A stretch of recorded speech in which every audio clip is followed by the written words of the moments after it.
नमस्कार दोस्तों, परीक्षा मंथन के YouTube चैनल पर आप सभी का स्वागत है। मैं दिनेश पांडे। आज मैथ के बहुत ही इंटरेस्टिंग टॉपिक जिसका नाम है डाटा इंटरप्रिटेशन। डाटा इंटरप्रिटेशन अर्थात आंकड़ा अनुलग को लेकर के आया हूं। दोस्तों, यह टॉपिक बहुत ही इंपॉर्टेंट है, आपके सभी एग्जाम के लिए बहुत ही इंपॉर्टेंट टॉपिक है और इस टॉपिक को हम लोग आज डिस्कस करने वाले हैं। तो सबसे पहले समझते हैं कि इस टॉपिक में हम क्या क्या डिस्कस करने वाले हैं। दोस्तों, पहली चीज़ तो इस टॉपिक में हम लोग पाई चार्ट को डिस्कस करेंगे। पाई चार्ट में आपका क्या होता है, कुछ एक सर्किल के माध्यम से कई ढेर सारे आंकड़ों को दिया जाता है और इन आंकड़ों को दो रूपों में दिया जाता है, या तो वो डिग्री के रूप में होता है या तो दूसरा आपका होता है प्रतिशत के रूप में। दूसरा क्या होता है, प्रतिशत के रूप में। डिग्री के रूप में दिया जाएगा तो हम इसको 360 के रिफरेंस में सॉल्व करेंगे और प्रतिशत के रूप में दिया जाएगा तो इसको हम 100 के रिफरेंस में सॉल्व करेंगे। तो इस पर अभी हम लोग डिटेल चर्चा करेंगे। तो फिलहाल पाई चार्ट में कुछ एक सर्किल के माध्यम से आंकड़े दिए गए होते हैं और जिनके आधार पर हमें पूछे गए प्रश्नों के उत्तर देने होते हैं। दूसरी चीज हम लोग चर्चा करेंगे लाइन चार्ट की। लाइन चार्ट में क्या होता है, आपकी कुछ एक्सिस होगी एक्स और वाई एक्सिस पे कुछ डाटे होंगे जो कि एक सीधी लाइन एक कुछ इस प्रकार से इनका एक समीकरण बनेगा, एक ग्राफ बनेगा और उन्हीं ग्राफ के आधार पर हमें प्रश्नों के उत्तर देने होते हैं या फिर एक दूसरे के प्रति कंपेयर या तुलना करनी होती है। तीसरी चीज हम लोग पढ़ेंगे बार चार्ट। बार चार्ट में क्या होता है, ये भी लाइन चार्ट की तरह सेम होता है।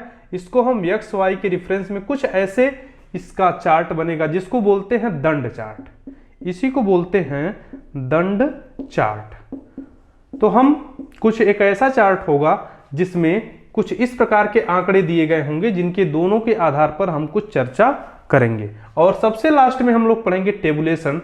टेबुलेशन में आप सिंपल इतना समझिए कि जैसे आप प्राप्तांक पाते हैं और पूर्णांक पाते हैं, यानी कि रो और कॉलम जैसे कुछ स्थितियां होंगी, बॉक्स होंगे जिसमें आप सपोज दैट कुछ विद्यार्थियों के मार्क्स होंगे और जो कि यहाँ पर निर्देशित होंगे और उसके बाद किन्हीं दो के प्रति कंपेयर हो सकता है, कुछ तुलनाएं हो सकती हैं, कुछ प्रतिशत निकालने हो सकते हैं या फिर कुछ एवरेज की बातें हो सकती हैं। तो आज हम लोग चर्चा करेंगे सबसे पहले पाई चार्ट पर। तो समझते हैं आज पाई चार्ट पे।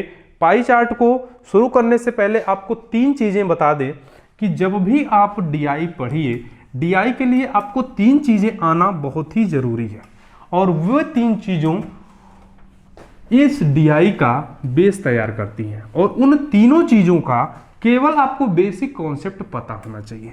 तो पहले उन तीनों चीजों के बारे में पता कर लेते हैं। और दूसरी चीज, पहला तो हम लोग पढ़ेंगे प्रतिशत के बारे में। पहला तो हम लोग पढ़ेंगे प्रतिशत। प्रतिशत आपको अच्छे से आना चाहिए हर एक चीज। और इसमें जो प्रतिशत होता है केवल तीन रूपों में पूछा जाता है कि एक वैल्यू दूसरी वैल्यू का कितना प्रतिशत है। पहले दूसरी चीज पूछा जाता है कि एक वैल्यू दूसरी वैल्यू से कितना प्रतिशत कम है। तीसरी चीज पूछा जाता है कि एक वैल्यू दूसरी वैल्यू से कितना प्रतिशत अधिक है।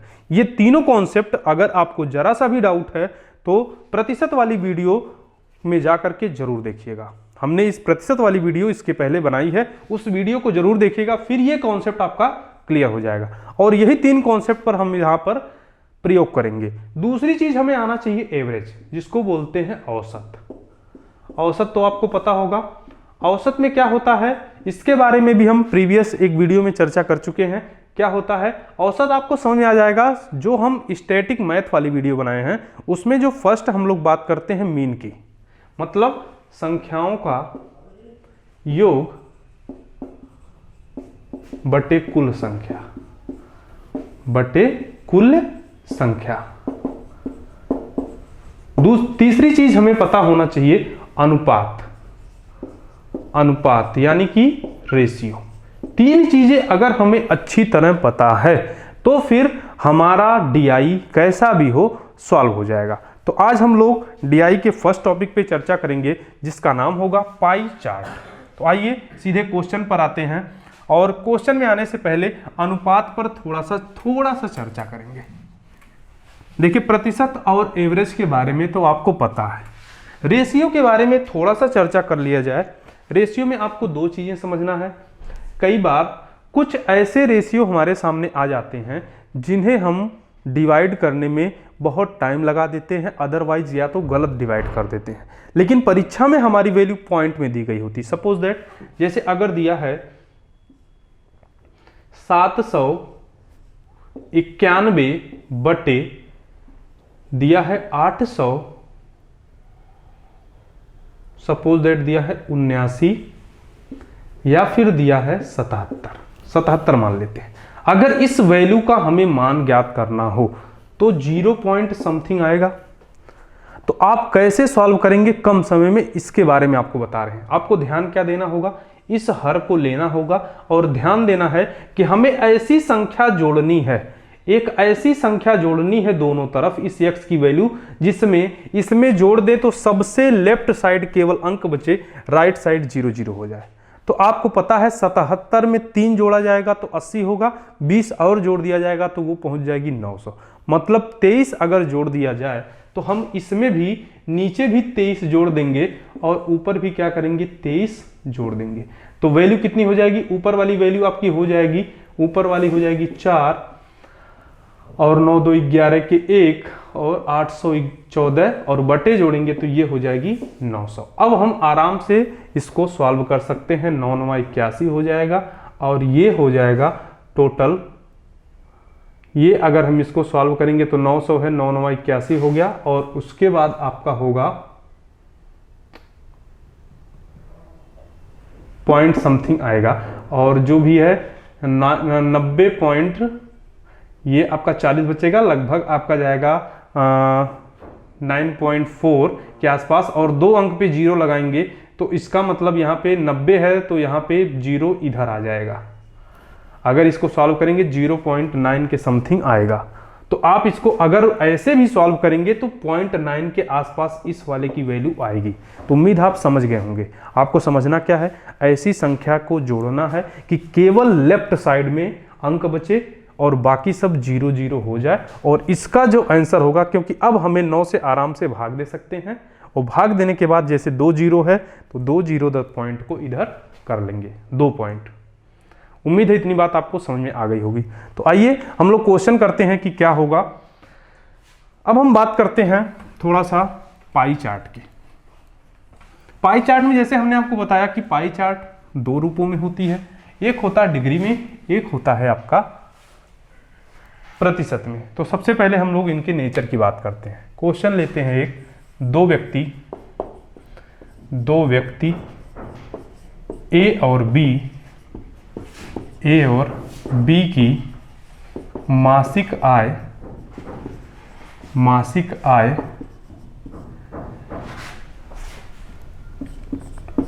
40,000 और 50,000 है, 50,000 है। तो नीचे दिए गए आंकड़ों से प्रश्नों के उत्तर दीजिए, आइए बात करते हैं। हम लोग 2 चार्ट लेंगे, एक बनाएंगे ए का और दूसरा बनाएंगे बी का। हम लोग दोनों पर चर्चा करेंगे, एक बात करेंगे डिग्री में, एक बात करेंगे प्रतिशत में। तो सबसे पहले ए को देख लेते हैं। ए की सैलरी है क्रमशः 40,000 और बी की सैलरी है 50,000। तो अगर हम बात करें तो ये आपका हो जाएगा, छोटा सा वैल्यू लेंगे, ये आपका हो जाएगा 100, इसको मान लेते हैं 80, ये आपका हो जाएगा इसको ले लेते हैं 70 और इसको ले लेते हैं 110। ये सारी वैल्यू डिग्री में है। और इसमें हम लोग क्या करते हैं, ये जो 110 डिग्री है ये इसकी बचत है, ये जो है ये घरेलू खर्च है और उसके बाद जो है ये वाली वैल्यू है बीमा की धनराशि है, बीमा राशि है। और इस वैल्यू को मान लो वो किसी संस्था में दान कर देता है, किसी संस्था में दान कर देता है, किसी संस्था में दान कर देता है। अब हमें ये समझना है कि कभी भी कभी भी कोई क्वेश्चन हमसे पूछा जाए तो उसे कैसे सॉल्व करना है, इस वाली वैल्यू को हम लेते हैं प्रतिशत में। ये है आपकी 40%, ये है आपकी 60%, ये आपकी है 30%, 1 मिनट, ये है 40%, इस वैल्यू को रखते हैं 20%, और उसके बाद ये वैल्यू रखते हैं 35%, 35 नहीं, इसको रखते हैं 10%, और इस वैल्यू को रखते हैं 40%। तो अगर यहाँ पर थोड़ा सा एक बार चेक करेंगे कि कंप्लीट 100 हो गया कि नहीं, तो हमने देखा 30 20 50 और 50 100, यहाँ पर चेक करेंगे तो 100 180 और इधर 180, कंप्लीट 360 हो गया। अब यहाँ पर ये भी क्या करता है, 40% की बचत करता है, 10% ये बीमा धनराशि पे खर्च करता है, और यहाँ पर 30% मान लो ये दान करता है, और 20% ये मान लो घरेलू खर्च करता है। ये डाटा दिए गए हैं, ये आपके डाटा दिए गए हैं। अब इस डाटे को आधार पर हमसे प्रश्न पूछे जाएंगे। सपोज दैट पहला क्वेश्चन आपसे पूछा जाता है, पहला प्रश्न है कि ए की बचत और बी की बचत का अनुपात बताइए, अनुपात बताइए।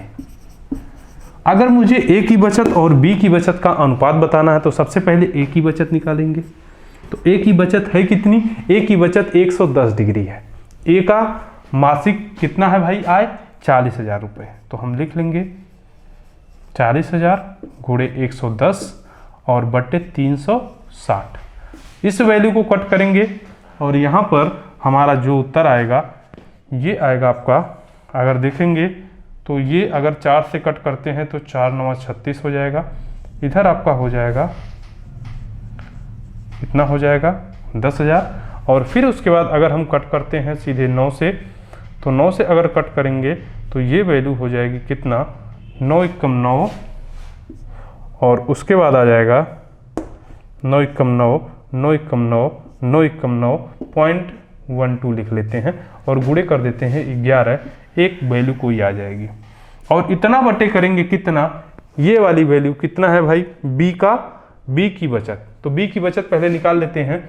बी की बचत कितनी होगी, बी की बचत आपकी है, बी की बचत आपकी 40% है। इसका मतलब 50,000 गुणे 40 बट्टे 100, और ये वैल्यू कट जाएगी तो आ जाएगी 5 चौक 20, और ये कुछ इतना आ जाएगी कि ये 20,000 बचत करता है। ये 20,000 बचत करता है इतना, इसका मतलब इतना ये करता है 11,111 के समथिंग, सॉरी इतना का गुणा अगर कर देंगे तो 11 एक कम हो जाएगा 11, और फिर उसके बाद 11 एक कम हो जाएगा 11 एक 12, और उसके बाद फिर हो जाएगा 11 कम 11 एक 12, और 11 कम मतलब लगभग आ जाएगा 12,221 बट्टे 20,000। अब आपको समझना क्या है, ये तो इसका रेशियो हो गया, जो भी वैल्यू आएगी पॉइंट करके कैलकुलेट कर लेना आप। लेकिन आपको समझना क्या है, पहली चीज ये समझना है कि जब भी हमें मान निकालना हो, जब भी हमें मान निकालना हो तो दो चीज़ें हमेशा माइंड में रहें। पहली चीज़ माइंड में रहे कि जो भी हमारा मान है ये उत्तर में किस प्रकार से दिया गया है, रेशियो में दिया गया है या प्रतिशत में।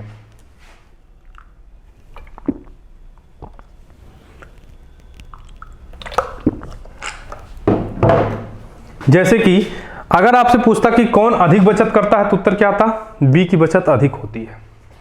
बी महीने की अधिक बचत करता है, ए उसकी अपेक्षा कम बचत करता है। आपसे रेशियो पूछा जा सकता है, आपसे पूछा जा सकता है कि कौन अधिक करता है या कौन कम करता है। तो ये सारी चीजें आपको पता होनी चाहिए भाई। उसके बाद हम लोग लेते हैं अगला क्वेश्चन। हमारा डाटा सेम रहेगा, अगला क्वेश्चन पे हम चर्चा करेंगे। तो ये पहला तो हमने अनुपात देखा, अब उसके बाद हम लोग एवरेज देखते हैं थोड़ा सा। अगर दूसरा क्वेश्चन आपसे पूछा जाए कि ए और बी की औसत बीमा राशि कितनी है, ए और बी की ये दूसरा क्वेश्चन है। ए और बी की औसत बीमा राशि का खर्च, बीमा राशि का खर्च कितना है, कितना है। तो हम सबसे पहले ए की बीमा राशि कितनी है, 100 डिग्री है। ए की बीमा राशि कितनी है, 100 डिग्री है। तो इसका मतलब ये हो गया जो आपका 40 है, 40,000 है, इतना गुणे करेंगे 100 बटे करेंगे 360। यहां पर तुलना करनी है 360 की, और बी का करना है। बी का कितना हो जाएगा, ये तो ए का आ गया जो कि वैल्यू कितनी आएगी, 0 0 से कैंसिल हो जाएगा, और ये हो जाएगा आपका कितना 10 है, तो ये 18 दूनी हो जाएगी 36, और ये 5 दूनी हो जाएगा 10, और उसके बाद अगर कट करेंगे तो फिर उसके बाद हो जाएगा ये वैल्यू आएगी फाइनली। इसको इतना ही रखते हैं, यानी कि अगर 5 चौक कर देंगे तो 20, और 20 के बाद आपका हो जाएगा 20,000, 20,000 बटे 18। अब थोड़ा ए का निकाल लेते हैं, सॉरी बी का। बी का जो आएगा, बी का जो बीमा राशि है 10% है, तो 50,000 का 10% हो जाएगा 5,000, नहीं हो जाएगा, गुणे 10 बटे 100, ये वैल्यू कट हो जाएगी 5,000 बटेगी। तो इसका मतलब ये हो गया 5,000। तो इन दोनों का एवरेज लेंगे, प्लस 5,000 और बटे कितना कर देंगे 2, और ये जो हमारा मान आएगा इन दोनों का औसत बीमा खर्च जो निकलेगा वो प्राप्त होगा। तो जो भी कैलकुलेशन आए ये आएगा ए और बी की औसत बीमा राशि का खर्च। अब उसके बाद तीसरा क्वेश्चन हमसे सीधे पूछ सकता है किसी एक पार्टिकुलर की वैल्यू। पार्टिकुलर वैल्यू क्या पूछ सकता है, आंकड़ा हमारा सेम रहेगा, आंकड़ा हमारा सेम रहेगा। आंकड़ा में जैसे क्वेश्चन दे दिया आपका कि बी का घरेलू खर्च कितना है, कितना है। तो सीधे सीधे हमें पता है कि 20% ये घरेलू खर्च करता है, तो 50,000 का कितना निकाल लेंगे, 50,000 का 20%, और ये वैल्यू आ जाएगी कितना, ये आ जाएगी 10,000। कितना आ जाएगी भाई, 10,000 रुपये होगी। तो 10,000 ये खर्च करता है किस पर, घरेलू खर्च पे करता है। इतनी बात समझ में आ रही होगी। अगर कुछ कैलकुलेशन ऐसे होते हैं जो आप माइंड में देख के भी कर सकते हैं, क्योंकि हमें पता है 100% की वैल्यू कितनी है, 50,000 है, तो 20% की वैल्यू कितनी हो जाएगी, 20% की वैल्यू हो जाएगी 10,000 रुपये। अगर इसी प्रकार से 40% की वैल्यू पूछ लेता कि बचत कितनी कर रहा है, तो हमको पता है ये 40% है, तो 40% है यानी कि 20,000 रुपये बचत करता है।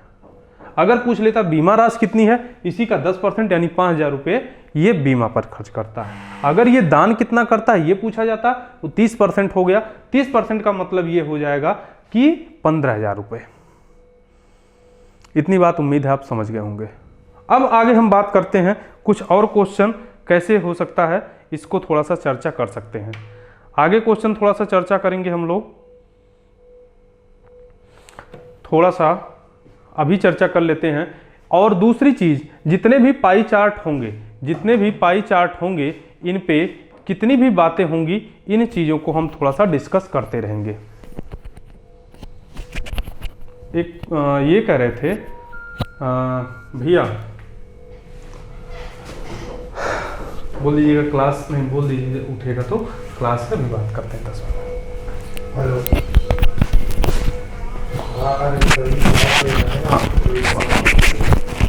अब हम बात करते हैं इसके आगे की थोड़ी सी चीजें में बात करते हैं।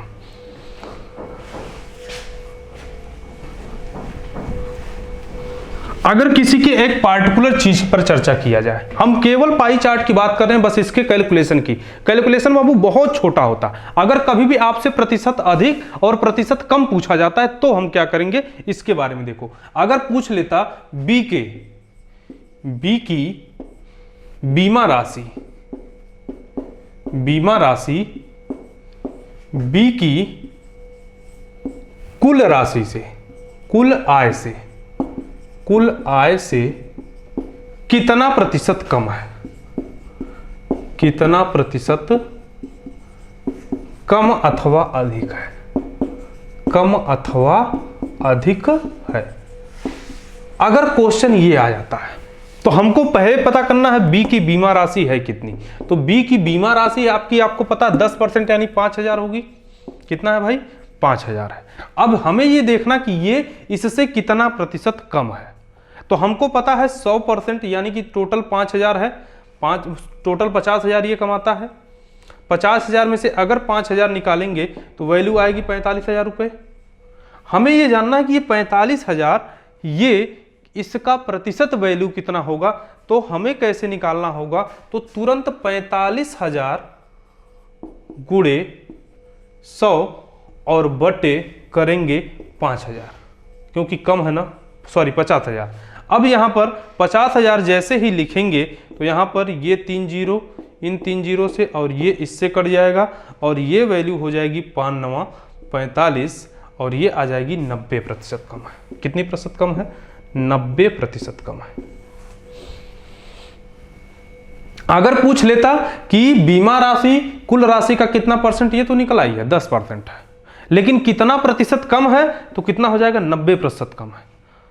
इतनी बात समझ गए भाई? और वैसे भी आंकिक वैल्यू देख रहे हैं कितना आया 10%, तो 100% में से अगर 10% है तो 90% ही कम होगा ना।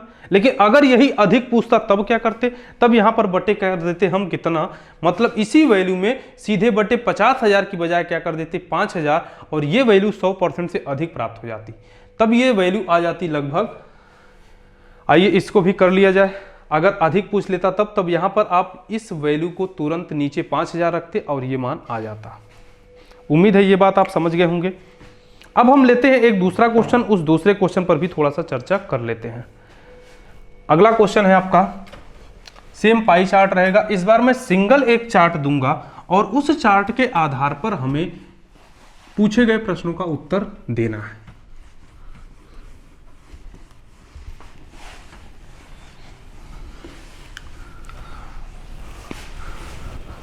अगला है एक क्वेश्चन देखते हैं। क्वेश्चन है राम का हाई स्कूल में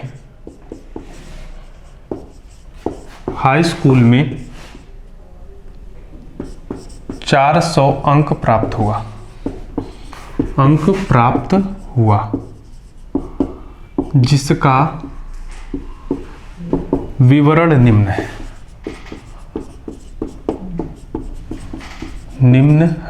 अब यहां पर उसको 400 अंक प्राप्त हुआ है और विवरण दे दिया है। और दिया कैसे है? ये कुछ 5 सब्जेक्ट होंगे और इन्हीं 5 सब्जेक्ट में ये दे दिया है 1 2 3 4 5।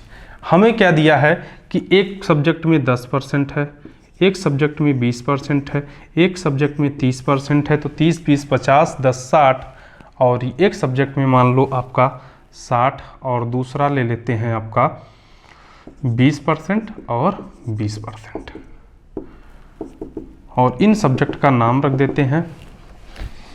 ये सब्जेक्ट मान लो हिंदी का है, ये सब्जेक्ट मान लो गणित का है, ये सब्जेक्ट मान लो आपका विज्ञान का है और एक मान लो सामाजिक विज्ञान का है और एक बचा रह गया है कोई यहाँ पर, ये यहाँ पर अंग्रेजी का है। ये सभी विषयों में पाया है। भाई एक व्यक्ति है राम, जिसने हाई स्कूल में 400 अंक प्राप्त हुआ है, जिसमें सभी विषयों को इस प्रकार से प्रतिशत में मार्क्स उसे मिले हैं। और फिर हमसे कुछ क्वेश्चन पूछा जाता है, जैसे पूछ ले कि बताइए, पहला क्वेश्चन पूछ ले बताइए विज्ञान और गणित के अंकों का अनुपात क्या है। तो विज्ञान और गणित के अंकों का अनुपात अगर पूछा जाता, सबसे पहले विज्ञान का निकालेंगे। तो विज्ञान का क्या हो जाएगा? विज्ञान में पाता है 30%, तो 400 का 30% अगर निकालेंगे गुणे 30/100 करेंगे तो ये वैल्यू आएगी कितना? 4 3 12 120 अंक आएगा। ठीक है भाई। अगर जो है इसी प्रकार से गणित का निकालेंगे तो गणित का आपका आएगा, गणित में ये पाया है कितना 20%, तो इसका मतलब 400 का निकालेंगे 20%, तो ये आएगा कुछ 80 आएगा। तो हमें विज्ञान बटे गणित का अनुपात बताना है, ना कि गणित बटे विज्ञान का। इसका मतलब जो वैल्यू आएगी वो आएगी 120 बटे 80, और इसको अगर हम करेंगे तो ये वैल्यू आएगी कितना, ये हो जाएगा, इसको डिवाइड करेंगे तो 6 दूनी 12, 4 दूनी 8, 2 दूनी 4, 2 तियां 6। इसका मतलब जो अनुपात होगा 3:2 का होगा। इस वैल्यू को पॉइंट में भी दिया जा सकता है। पॉइंट में अगर ये वैल्यू रहेगी तो ये हो जाएगी 1 पॉइंट, अगर 3 को 2 से डिवाइड करेंगे तो ये 1.5 आएगी। हमें ये देखना कि एग्जाम में वैल्यू हमारी किस रूप में आ रही है। अगर आपका रेशियो के रूप में है तो 3:2, पॉइंट के रूप में है, सॉल्व करके दिया है 1.5 आ जाएगा। तो हमें यह जानना है कि हमसे पूछा गया है, हमने निकाला क्या है, रेशियो किस रूप में दिया है। आपको ऑप्शन में 2:3 भी दे देगा, क्योंकि बच्चे गलती क्या करेंगे, जस्ट अपोजिट 80/120 कर लेंगे। ये गलती नहीं करनी है। हमसे पूछा क्या गया है और हमने निकाला क्या है, इस चीज पर एक बार ध्यान देना है और उसके बाद फिर हमें उत्तर देना है। मान लो दूसरा प्रश्न एक लेते हैं, सेम इसी पैटर्न पर। दूसरा प्रश्न हम लेते हैं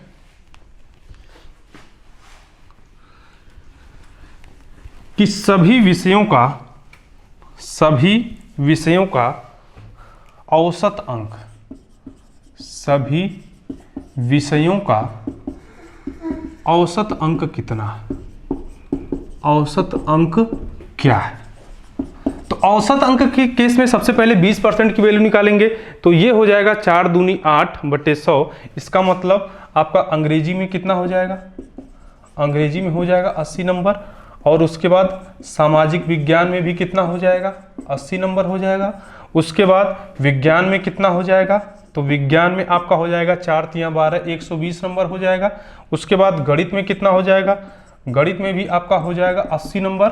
उसके बाद हिंदी में कितना हो जाएगा, हिंदी में ये 10 है, इसका मतलब आ जाएगा गुणे 10 और बटे 100, 40 नंबर आ जाएगा।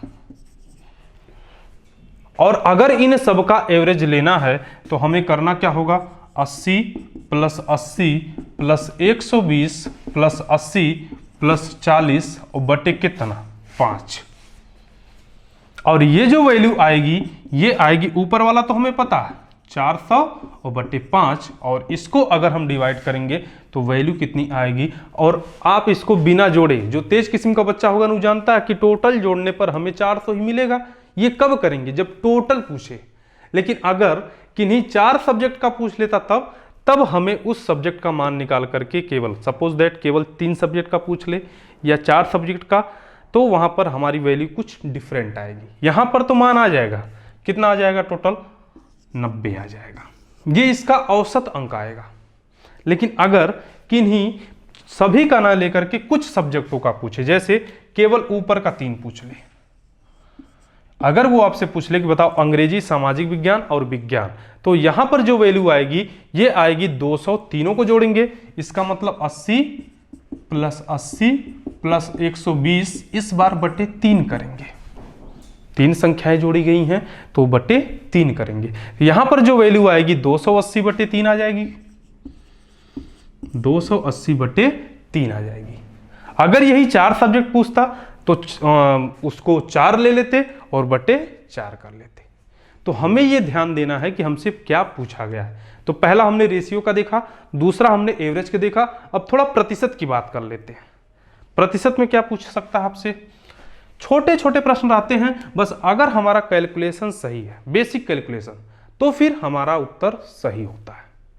अब तीसरे क्वेश्चन की हम बात कर लेते हैं। तीसरा क्वेश्चन कुछ प्रतिशत में पूछ सकता है केवल, और हम एक ही वैल्यू लेंगे, उससे सारे क्वेश्चन अटेंड करेंगे। समझना, क्वेश्चन दिया है हिंदी में प्राप्त अंक, विज्ञान में प्राप्त अंक का कितना प्रतिशत है। अगर प्रश्न ये है तो सबसे पहले हिंदी में प्राप्त अंक कितना है, तो हमें पता है हिंदी में 10% पाया है, इसका मतलब हिंदी में 40 नंबर पाया है।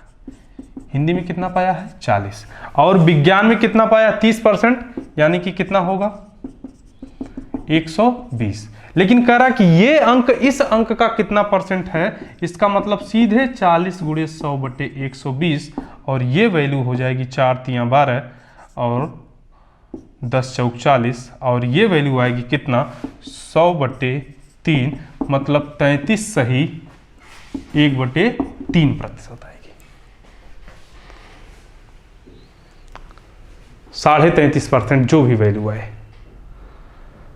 ये तो आ गया हमें इसका कितना प्रतिशत। लेकिन अगर यही पूछ लेता कितना प्रतिशत हिंदी में प्राप्त अंक विज्ञान में प्राप्त अंक का कितना प्रतिशत कम अथवा अधिक है, समझना। अगर यही थोड़ी सी लैंग्वेज चेंज हो जाती, यहां पर इस वैल्यू में थोड़ा सा चेंज होता, कितना प्रतिशत अधिक अथवा कम है, अधिक अथवा कम है, तब क्या होता, तब कहानी कुछ दूसरी होगी। सबसे पहले देखेंगे तुलना किससे करना है। तुलना किससे की गई, विज्ञान में प्राप्त अंक का, हिंदी में प्राप्त अंक विज्ञान में प्राप्त अंक का। तो हमें पता है 120 मिला है विज्ञान में और हिंदी में मिला है 40, तो हिंदी में विज्ञान से कम मिला है।